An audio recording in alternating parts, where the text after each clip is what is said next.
ఈ రోజుల్లో మన ప్రేమలు ఎలా ఉన్నాయి? అవసరాల ప్రేమలు.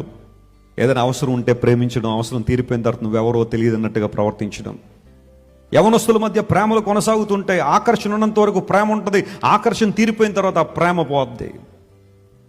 మోజు తీరేంత వరకు ప్రేమ, మోజు తీరిపోయిన తర్వాత ఆ ప్రేమ లేకనందువల్లే కదా చాలామంది ఈ రోజున సూసైడ్ చేసుకుని చనిపోతున్నారు. డబ్బు ఉన్నంత వరకు ఒకలాంటి ప్రేమ, డబ్బు లేకపోతే మరొకలాంటి ప్రేమ. అబ్బాయిలు జాగ్రత్త వినండి, మీ జీవితాలు చాలా చాలా ప్రాముఖ్యమైనవి.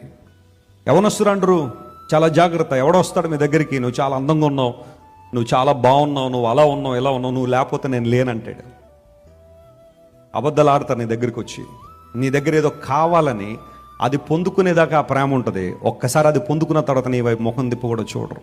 Think about God's love. దేవుని ప్రేమ గురించి ఆలోచించే. ఆయన ప్రేమ స్వార్థం లేని ప్రేమ, నిన్నుగా ప్రేమించే ప్రేమ, నీ కొరకు ప్రాణం పెట్టిన ప్రేమ. హల్లెలూయా. నీ ప్రాణం తీసే ప్రేమ కాదు యేసయ్యది, నీ కొరకు ప్రాణం పెట్టిన ప్రేమ.